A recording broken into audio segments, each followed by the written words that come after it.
Hello, मेरा नाम है उसामा करीम। दोस्तों, पीएसएल 2025 का फाइनल आपने लाहौर कलंदर्स और कोटा ग्लैडिएटर के माबेन लास्ट नाइट को देखा होगा। आई होप आपने इसको एंजॉय किया होगा। सबसे पहले तो लाहौर कलंदर्स के जो फ़ैन हैं और उनके जो सपोर्टर्स हैं, उनको massive congratulation, because this is a massive achievement कि आप पिछले 4 सालों में से 3 बार पीएसएल ट्रॉफ़ी को अपने नाम करें। और कितनी अमेजिंग विक्ट्री थी इस पीएसएल में, इस बात का एस्टीमेट इस तरह से लगाया जा सकता है कि जब पीएसएल 2025 स्टार्ट हुआ था, तो लाहौर कलंदर पहले तो डोमिनेट लग रही थी और ये लग रहा था कि ये टीम इजीली टॉप 4 में क्वालिफाई कर पाएगी। लेकिन फिर कुछ मैचेस ऐसे आए जिसमें वो अच्छा परफॉर्म नहीं कर पाए। कुछ मैचेस ऐसे आए जो रेन की वजह से मुतासर हुई और एक ऐसा सिनेरियो भी हुआ जब लाहौर कलंदर्स को डू एंड डाई सिचुएशन में आना पड़ा कि कोई भी मैच को जीतते तो वो अभी क्वालिफाई कर पाते और कोई भी मैच हार जाती तो वो टूर्नामेंट से एलिमिनेट हो जाती। तो इस हवाले से ये एक बहुत बड़ी अचीवमेंट है। दूसरा ये कि इस टीम के बहुत ज़्यादा फार्मर प्लेयर जो कि सेट बेंच ऑफ प्लेयर थे, जिसमें डैरिल मिचेल, सैम बिलिन और टॉम कैरन वगैरह हैं। इन प्लेयर्स के साथ लाहौर कलंदर्स की एक शानदार बॉन्डिंग भी थी और इन प्लेयर्स ने एक सेटल्ड यूनिट भी कायम किया हुआ था। लेकिन जब पीडिया पाकिस्तान की वार टेंशन हुई तो इन प्लेयर्स को वापस जाना पड़ा और वो वापस टूर्नामेंट में दोबारा उनकी वापसी नहीं हो सकी। इस वजह से लाहौर कलंदर को ये एक बहुत बड़ा सेटबैक था। इसके बावजूद लगातार 4 मैचेस में डिफरेंट टीमों को नॉक आउट करना टूर्नामेंट से और एक अमेजिंग तरीके से अपनी डोमिनेंस शो करना। आइए कुछ ऐसी बातों पर नज़र डालते हैं जिसकी वजह से मैं समझता हूँ कि लाहौर कलंदर एक सक्सेसफुल टीम रही और शायद वो एक सक्सेसफुल टीम है इन द टूर्नामेंट पिछले 3-4 सालों में तो डेफ़िनेटली। तो कैसे है? सबसे पहली बात ये थी लाहौर कलंदर्स की कि उन्होंने ड्राफ्ट में अमेजिंग परफॉर्मेंस दी। देखिए मैं हमेशा से ये बात कहता रहता हूँ कि जब भी आप ड्राफ्ट में जाते हैं तो आप ऑलरेडी मैच वहाँ पे खेलते हैं और जब आप ड्राफ्ट में अपनी जो प्लेयर्स आपको चाहिए होते हैं तो आप हाफ मैच वहाँ पे जीत लेते हैं। तो लाहौर कलंदर ने इस बार डिफरेंट ये किया और सबसे बेहतरीन ये किया कि उन्होंने इस बार वो प्लेयर्स पिक किए जो उन्हें चाहिए थे, रादर देन वो प्लेयर पिक करते जो कि आइडियल थे। मिसाल के तौर पर अगर मैं देखूँ तो टूर्नामेंट में बड़े नाम भी थे जैसे डेविड वार्नर थे, माइकल ब्रेसवेल थे और बहुत बड़े मतलब खिलाड़ी थे फॉरेनर। इसके बावजूद लाहौर कलंदर ने उस प्लेयर की तरफ गए जो उनकी जिन्हें उनकी ज़्यादा ज़रूरत थी, यानी डेरिल मिचेल। क्योंकि उन्हें पता था कि हमारा मिडल ऑर्डर जो है वो पिछले साल उसको उसकी कमी लगी एक मिडल ऑर्डर स्पेशलिस्ट की। तो that is why we are going for a middle order specialist. उसके अलावा जो स्पिन था, पिछले साल लाहौर क्लब की एक बहुत बड़ी वीकनेस उनकी स्पिन थी। इस बार उन्होंने रिशाद हुसैन को पिक किया और फिर उसके बाद उन्होंने जो मतलब बाकी भी जो स्पेशलिस्ट पिक किए वो मिडल ऑर्डर में अडेप्टेबल थे। इसके अलावा ये जो ड्राफ्ट था यू के लिए तो बहुत अमेजिंग गया।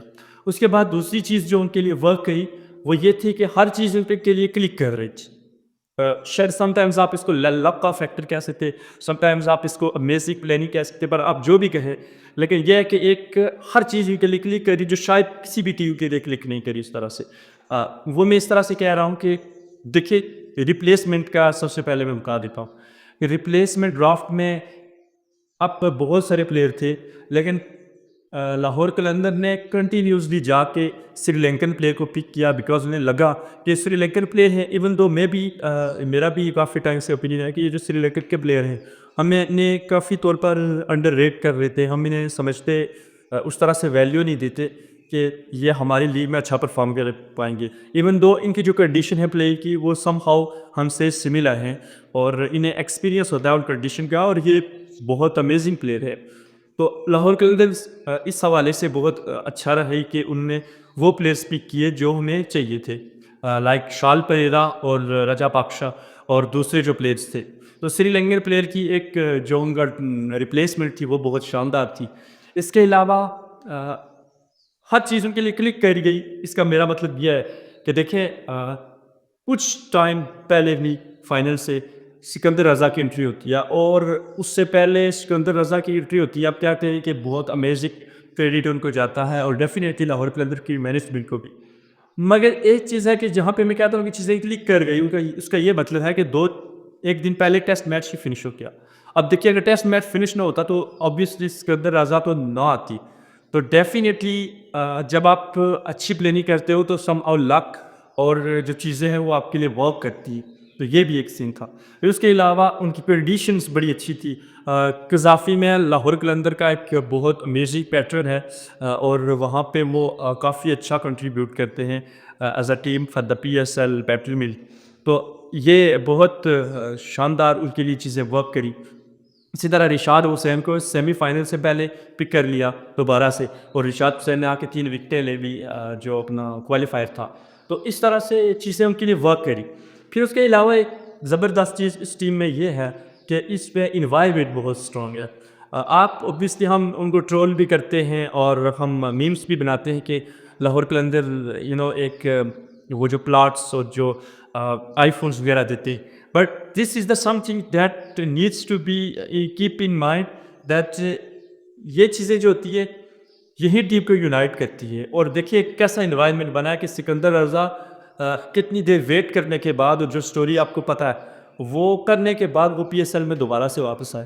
तो बहुत बड़ा एक यूनिटी हो हुई तो तब भी हुआ है। इसी तरह से बाकी जो प्लेयर है जैसे खुशाल पेरेरा ने किस तरह से वो कंटिन्यूअसली चिप कर रहे थे कि वो अपनी टीम को विक्ट्री की तरफ दिलाए। तो मेरे ख्याल से बहुत ज़्यादा क्रेडिट उनकी मैनेजमेंट को जाता है। तीसरी बड़ी बात और सबसे पॉजिटिव बात जो मैं यहाँ पे करना चाहूँगा लाहौर कलंदर्स की, वो उनका पीडीपी प्रोग्राम है। हम हमेशा से ट्रोल करते हैं, हम कहते हैं ओवर एस्टिमेट करते हैं, एग्ज़ैगरिगेट करते हैं। बहुत उनके इस थॉट प्रोसेस में और जिस तरह से वो इसको प्रेज़ेंट करते हैं, उसमें प्रॉब्लम ज़रूर होगी, I am not denying that.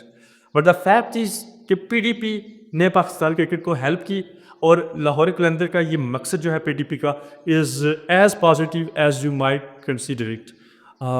जिस तरह से मोहम्मद नईम आए हैं, आज जो उन्होंने कंट्रीब्यूट किया शायद उनकी इन्हीं की कोई बात ना करे, लेकिन मेरे ख्याल से जिस तरह से कॉन्फिडेंस उन्होंने शो किया, इसी तरह से पता ये चलता है कि ये कितना अच्छा टैलेंट है और किस तरह से इनको नरिश किया जा सकता है। लेकिन उनको लाने के लिए, उनको कल्टीवेट करने के लिए जब आप उनका बैकग्राउंड देखेंगे वो पारा चिनार से आए हैं और अगर लाहौर कलंदर होता तो शायद वो कभी क्रिकेट ही ना खेल पाते। और किस तरह से लाहौर कलंदर ने उन्हें कल्टीवेट किया, उनको फिर टूर्स पे भेजा, नामीबिया भेजा, बाकी टूर्स पे भेजा। तो बहुत ज़्यादा उनकी जो ग्राउथ है इसके पीछे लाहौर कलंदर का हाथ है। तो obviously Lahore Qalandar deserves credit for that. और इस तरह से बहुत सारे प्लेयर आए हैं, सलमान मिर्ज़ा आप देख लीजिए और भी बहुत सारे प्लेयर आए हैं। अगर मैं यहाँ पे कहूँगा तो लोग कहेंगे कि लाहौर कलंदर का सपोर्टर है, that is why he is talking like that. But the thing is that Lahore Qalandars have worked hard and that is why they deserve every bit of respect and every bit of acknowledgement.